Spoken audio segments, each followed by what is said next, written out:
For the first time in her life, Mary was seeing two boys at once. It involved extra laundry, an answering machine, and dark solo trips in taxicabs, which, in Cleveland, had to be summoned by phone. But she recommended it in postcards to friends. She bought the ones with photos of the flats, of James Garfield's grave, or an annunciation from the art museum, one with a peacock handsome angel holding up fingers and whispering, "One boy, two boys." On the back she wrote, "You feel so attended to. To think we all thought just one might amuse, let alone fulfill. Unveil thyself. Unblacken those teeth and minds. Get more boys in your life." Her nervous collapse was subtle. It took the form of trips to a small neighborhood park, for which she dressed all in white, white blouses, white skirts, white anklets, shoes flat and white as boat sails. She read Bible poetry in the shade on the ground, or else a paperback she had found about someone alone on a raft in the ocean, surviving for 40 days and nights on nail parings and fish. Mary spoke to no one. She read and tried not to worry about grass stains, though sometimes she got up and sat on a bench, particularly if there was a clump of something nearby or a couple making out. She needed to be unsullied, if only for an afternoon. When she returned home, she clutched her books and averted her gaze from the men unloading meat in front of her building. She lived in a small room above a meat company, Alexander Hamilton Pork, and in front, daily, they wheeled in the pale, fatty carcasses, hooked and naked, uncut, unhooved. She tried not to let the refrigerated smell follow her in the door, up the stairs, the vague shame and hamburger death of it, though sometimes it did. Every day she attempted not to step in the blood that ran off the sidewalk and collected in the gutter, dark and alive. At 5:30 she approached her own building in a halting tiptoe and held her breath. The trucks out front pulled away to go home, and the Hamilton Pork butchers in their red-stained doctor's coats and badges printed from $10 bills hosed down the sidewalk, leaving the block glistening like a canal. The squeegee kids at the corner would smile at Mary and then, low on water, rush to dip into the puddles and smear their squeegees, watery pink, across the windshields of cars stopped for the light. "Hello," they said. "Hello, hello." "Where have you been?" asked boy number one on the phone in the evening. "I've been trying to reach you." He was running for a local congressional seat, and Mary was working for him. She distributed flyers and put up posters on kiosks and trees. The posters consisted of a huge, handsome photograph with the words "Number 1" underneath. She usually tried to staple him through the tie so that it looked like a clip, but when she felt tired or when he talked too much about his wife, she stapled him right in the eyes, like a corpse. He claimed to be separating. Mary knew what separating meant. The head and the body no longer consult. The wife sleeps late, then goes to a shrink, a palm reader, an acupuncturist. The fat rises to the top. Number 1 was dismantling his life slowly, he said, kindly. He had already fired his secretary, gotten a new campaign manager, gone from stocks to bonds to cash, and sold some lakefront property. He was liquidating. Soon the sleeping wife. "I just worry about the boys," he said. He had 2.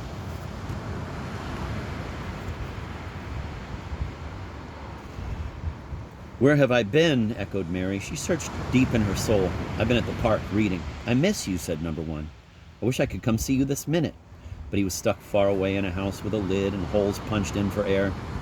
There was grass at the bottom to eat.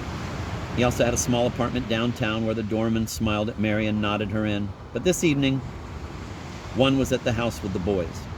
They were sensitive and taciturn, and both in junior high. Said Mary. She was getting headaches. She wondered what number 2 was doing. Perhaps he could come over and rub her back, scold the pounding and impounding out of her temples, lay on hands, warm and moist. "How is your wife?" asked Mary. She looked at her alarm clock. "Sleeping," said one. "Soon you will join her cold digits," said Mary. One fell silent. "You know, what if I were sleeping with somebody else too?" she added. 1 + 1. "Wouldn't that be better? Wouldn't that be even? Wouldn't that be even?" This was her penchant for algebra. She wasn't vengeful. She didn't want to get even. She wanted to be even already. "I mean, if I were sleeping with somebody else also, wouldn't that make everybody happy?" She thought again of boy number 2, whom too often she denied. When she hung up, she would phone him. Happy? Hooted number one. More than happy. We're talking delirious. He was the funny one. After they made love, he'd sigh, open his eyes, and say, "Was that you?" Number two was not so hilarious. He was tall and depressed and steady as rain. Ask him, what if we both saw other people? And he'd stare out the window, towering and morose. He'd say nothing, or he'd shrug and say, "If that's... Excuse me? If that's what you want." He'd kiss her, then weep into his own long arm. Mary worried about his health. Number one always ate at restaurants where the food, the squid, the liver, the carrots, was all described as young and tender, like a Tony Bennett song. But number two went to coffee shops and ate things that had nitrites and dark, lacy crusts around the edges. Such food could enter you old and sticking like a bad dream. When two ate, he nipped nothing in the bud. It could cause you to grow weary and sad, coming in at the tail end of things like that.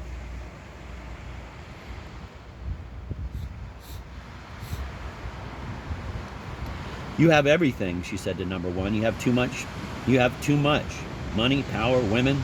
It was absurd to talk about these things in a place like Cleveland. But then the world was always small, no matter what world it was, and you just had to go ahead and say things about it. Your life is too crowded. It's a bit bottlenecked, I admit. You've got a ticket holder's line so long it's attracting mimes and jugglers. At times this was how they spoke. "It's the portrait painters I'm worried about," said one. "They're aggressive and untalented." A click came over the line. He had another call waiting. "It's so unfair," said Mary. "Everybody wants to sit next to you on the bus." "I've got to get off the phone now," he said, for he was afraid of how the conversation might go. It might go and go and go. In the park, an 11-year-old girl loped back and forth in front of her. Mary looked up. The girl was skinny, flat-chested, lipsticked. She wore a halter top that left her bare-backed, shoulder blades jutting like wings. She spat once, loud and fierce, and it landed by Mary's feet. "Message from outer space," said the girl, and then she strolled off out of the park. Mary tried to keep reading, but it was hard after that. She grew distracted and uneasy, and she got up and went home, stepping through the blood water and ignoring the meat men who, when they had them on, tipped their hair-netted caps. Everything came forward and back again in a wobbly dance, and when she went upstairs, she held on to the railing. This was why she liked boy number two. He was kind and quiet, like someone she'd known for a long time, like someone she'd sat next to at school. He looked down and told her he loved her, sweated all over her, and left his smell lingering around her room. Number one was not a sweater. He was compact and had no pores at all, the heat building up behind his skin. Nothing of him evaporated. He left no trail or scent, but when you were with him, the heat was there and you had to touch. You got close and lost your mind a little. You let it swim, out into the middle of the sea on a raft, nail parings and fish.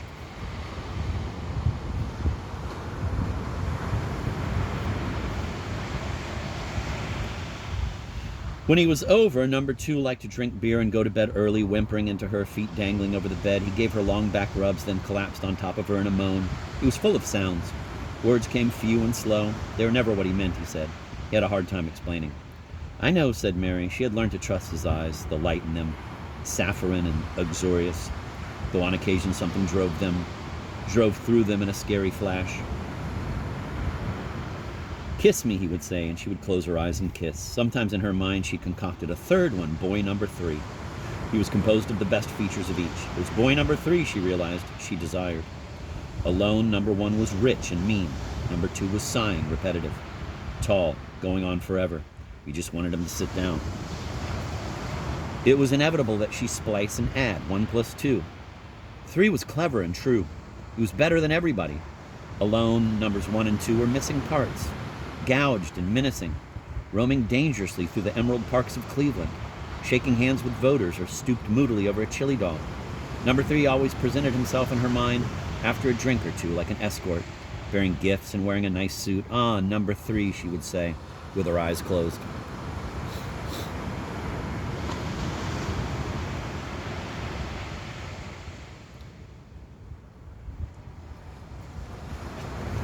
"I love you," Mary said to number 1. They were being concubines together in his apartment bedroom, lit by streetlights, rescued from ordinary living. "You're very special," he replied.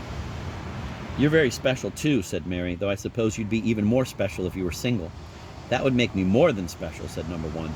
"That would make me rare. We're talking unicorn." "I love you," she said to number 2. She was romantic that way.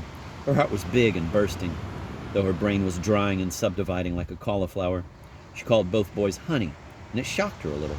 How many honeys could you have? Perhaps you could open your arms and have so many honeys you achieved a higher spiritual plane, like a shelf in a health food store or a pine tree, mystically inert, life barking at the bottom like a dog.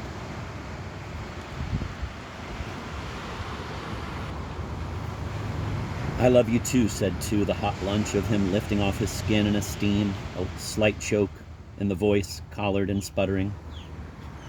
The postcards from her friends said, Mary, what are you doing? Or else they said, sounds great to me. One of them said, you hog. And then there were a lot of exclamation points.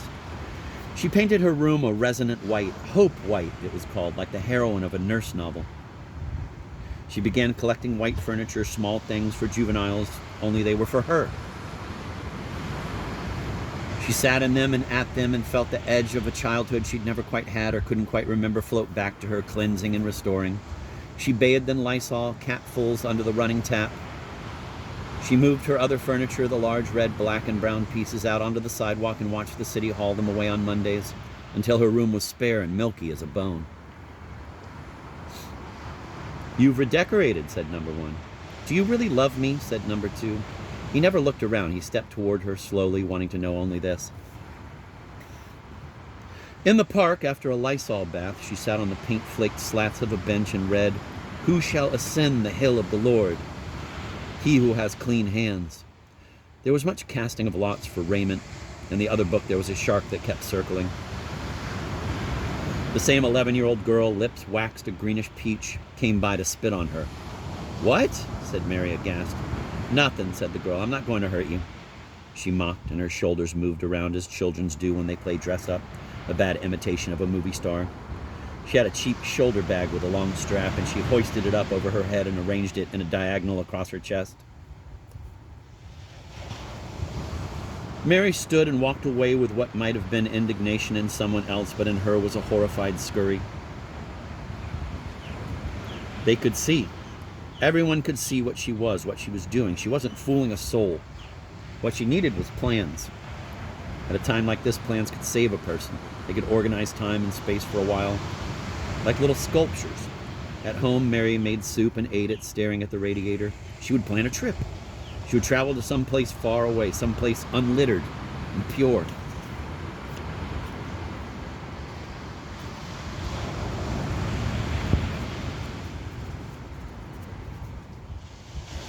She bought guidebooks about Canada, Nova Scotia, New Brunswick, Prince Edward Island. She stayed in her room away from spitters, alternately flipped and perused the pages of her books, her head filling like a suitcase with the names of hotels and local monuments and exchange rates and historical episodes, a fearful excitement building in her to an exhaustion, travel moving up through her like a blood, until she felt she had already been to Canada. Already been traveling there for months, and now had to fall back alone on her bed and rest.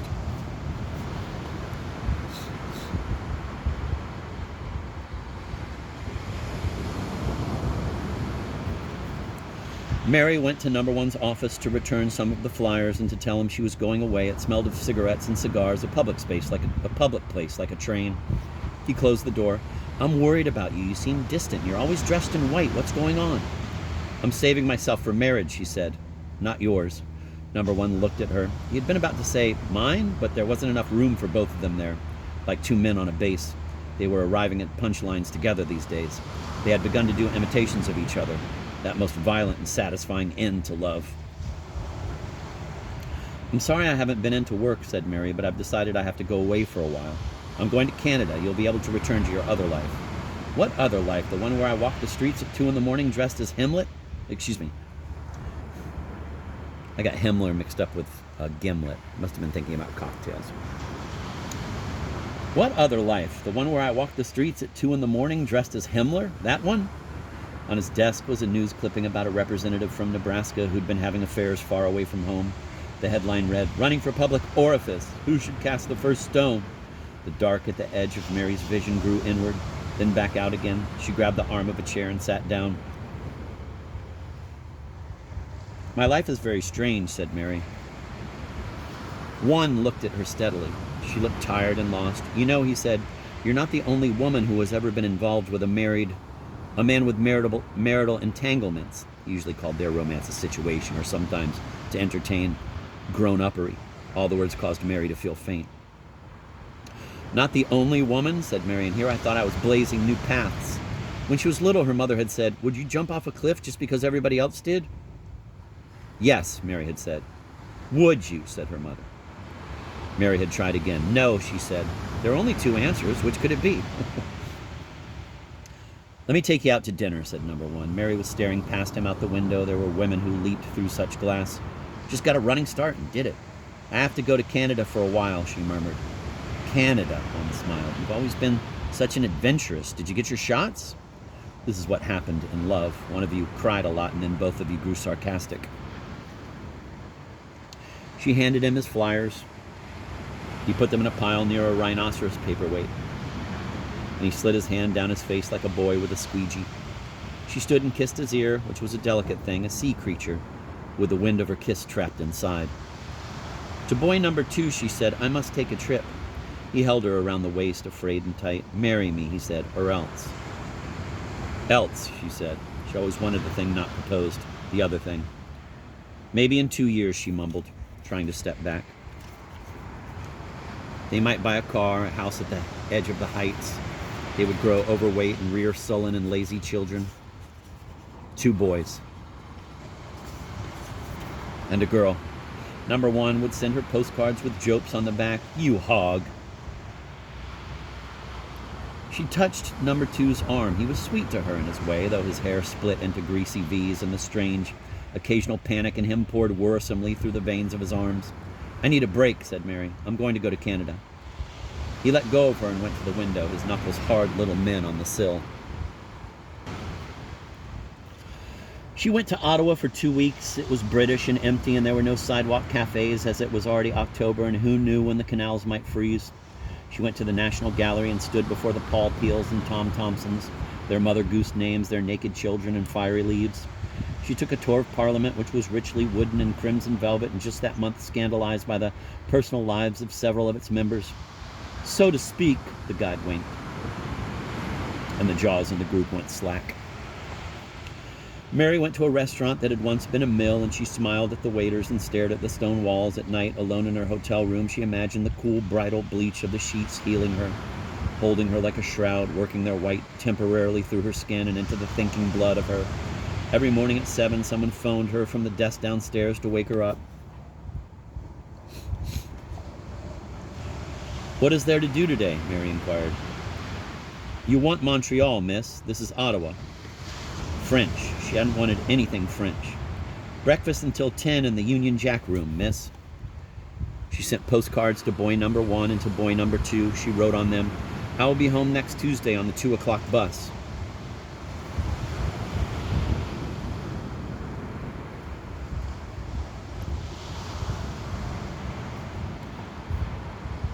She put number 1's in an envelope and mailed it to his post office box. She took another tour of Parliament, then went to a church and tried to pray for a very long time.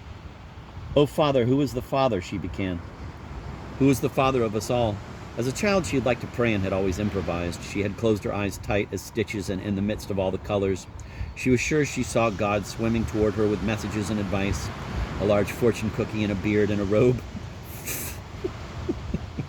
Flowing. Now the chant of it made her dizzy. She opened her eyes. The church was hushed and modern, lit like a library, and full of women on their knees, as if they might never get up.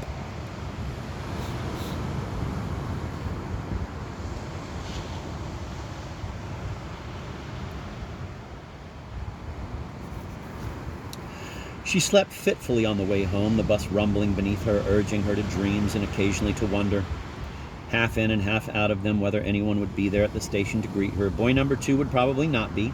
He was poor and carless and feeling unappreciated. Perhaps one, in a dash from the office and a characteristically rash gesture, would take a break from campaign considerations and be waiting with flowers. It wasn't entirely a long shot. Mary struggled off the bus with her bag. She was still groggy from sleep, and this aspect of life, getting on and off things, had always seemed difficult. Someone spoke her name. She looked to one side and heard it again. Mary. She looked up, and there he was. Boy number 2 in a holey sweater and his hair in V's. An announcement, called the PA system.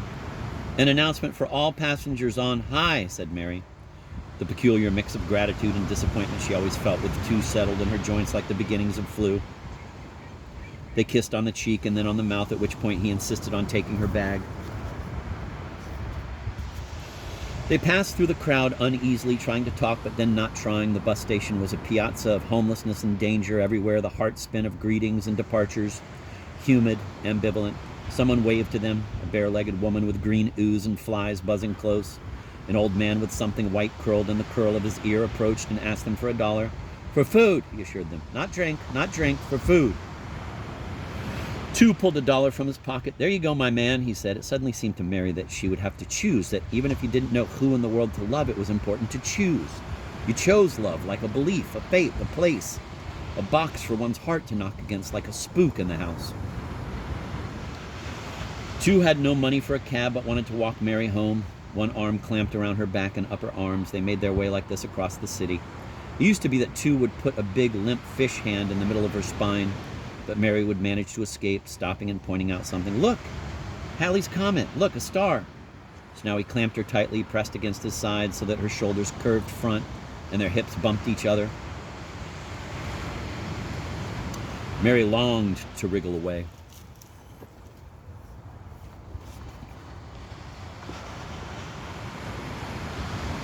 At her door, she thanked him. You don't want me to come upstairs with you? Two asked. I haven't seen you in so long. He stepped back, away from her. I'm so tired, said Mary. I'm sorry. The Hamilton pork men stood around, waiting for another delivery and grinning. Chu gave her back her suitcase and said, see ya. A small mat of Dixie cup and gum stuck to one shoe. Mary went upstairs to listen to the messages on her machine. There was a message from an old school friend, a wrong number. A strange girl's voice saying, who are you? What is your name? And the quick, harried voice of number one. I've forgotten when you were coming home. Is it today? Then another wrong number. Who are you? What is your name? Then number one's voice again. I guess it's not today either. She lay down to rest and didn't unpack her bag. When the phone rang, she leaped up, and the leap knocked her purse and several books off the bed. It's you, said boy number one. Yes, said Mary. She felt a small, short blizzard come to her eyes and then go. Mary, what's wrong? Nothing, she said, and tried to swallow. When tenderness ended, there was a lull before the hate, and things could spill out into it. There was always so much to keep back, so much scratching behind the face. We tried to shoot things away, a broomed woman with a porch to protect. Did you have a good trip? Fine, I was hoping you might be there to meet me. I lost your postcard and forgot what. That's okay, my brother picked me up instead. I see what my life is. I tell my brother when I'm going to be home, and I tell you when I'm going to be home. Who's there to greet me? My brother. We're not even that close, as siblings go. One sighed. What happened was your brother and I flipped a coin and he lost. I thought he was a very good sport about it, though. The line fell still. I didn't know you had a brother, said one. Mary lay back on her bed, cradled the phone close. How does the campaign look? She asked. Money's still coming in and the party's pleased with the radio spots. I've grown weary of it all. Maybe you could help me? What does the word constituent mean? They keep talking about constituents. She was supposed to laugh. Yes, well, Canada was a vision, said Mary, all modern and clean and prosperous. At least it looked that way. There's something terribly wrong with Cleveland. Cleveland doesn't have the right people in Washington. Canada does. Number one was for the redistribution of wealth. He was for cutting defense spending. He was for the U.S. out of Latin America. He'd been to Hollywood benefits. But he'd never once given a coin to a beggar. Number two did that. Charity that crude dehumanizes, said number one. Get yourself a cola, my man, said number two. I have to come pick up my paycheck, said Mary. Sandy should have it, said one. I may not be able to see you, Mary. That's partly why I'm calling. I'm terribly busy. Fundraisers? She wrapped the phone cord around one leg, which she had lifted into the air for exercise. That and the boys. My wife says they're suffering a bit, acting out the rottenness in our marriage. And here I thought you and she were doing that, said Mary. Now everybody's getting into the act. You don't know what it's like to have two boys, he said. You just don't know.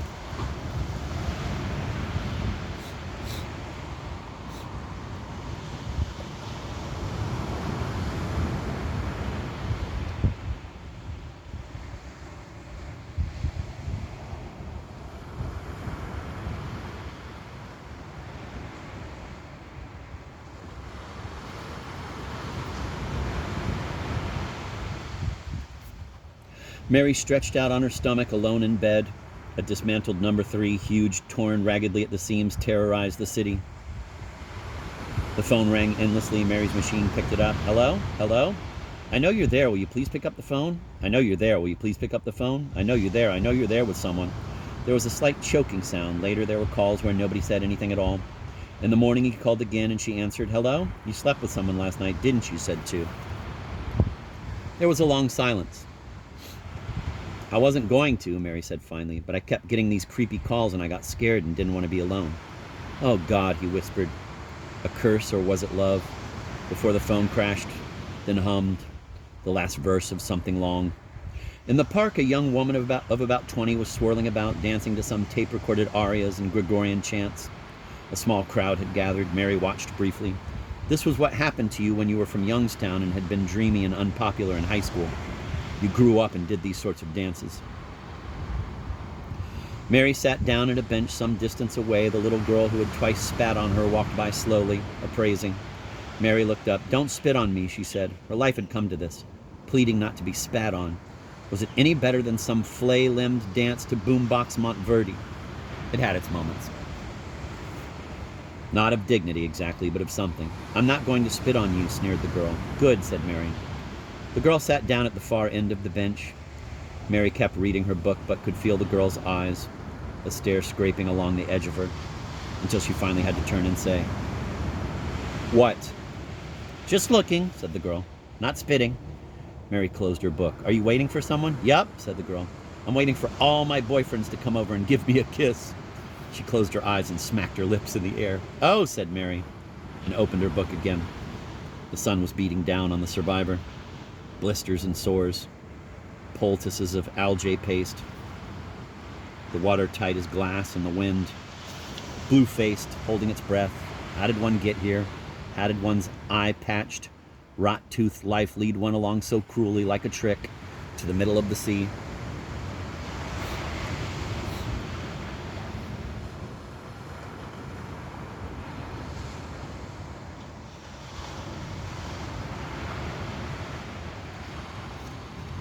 At home, the phone rang, but Mary let the machine pick it up. It was nobody. The machine clicked and went through its business, rewound. Beneath her, the hooks and pulleys across the meat store ceiling rattled and bumped. In a dream, the phone rang again, and she picked it up. It was somebody she knew only vaguely, a neighbor of boy number 2. I have some bad news, she said in the dream. In the park, the little girl sat closer like a small animal, a squirrel, a monk, investigating. She pointed and said, I live that way. Is that the way you live? Don't you have to be in school? Asked Mary. She let her book fall to her lap, but she kept a finger in the page and her dark glasses on. The girl sighed. School, she said, and she flubbed her lips in a hoarse snort. I told you, I'm waiting for my boyfriends. But you're always waiting for them, said Mary, and they never get here. They're unreliable, the girl spat, but away from Mary, more in the direction of the Music Institute. They're dead. Mary stood up, closed her book, started walking. One in the sky, one in the ground, the girl called, running after Mary. Hey, do you live this way? I thought so. She followed behind Mary in a kind of traipse, block after block. When they got as far as the Hamilton Pork Company, Mary stopped. She clutched her stomach and turned to look at the girl who had pulled up alongside her, perspiring slightly. It was way too warm for fall. The girl stared at the meat displayed in the windows, the phallic harangue of sausages, marbled, desiccated, strung up as for a carnival.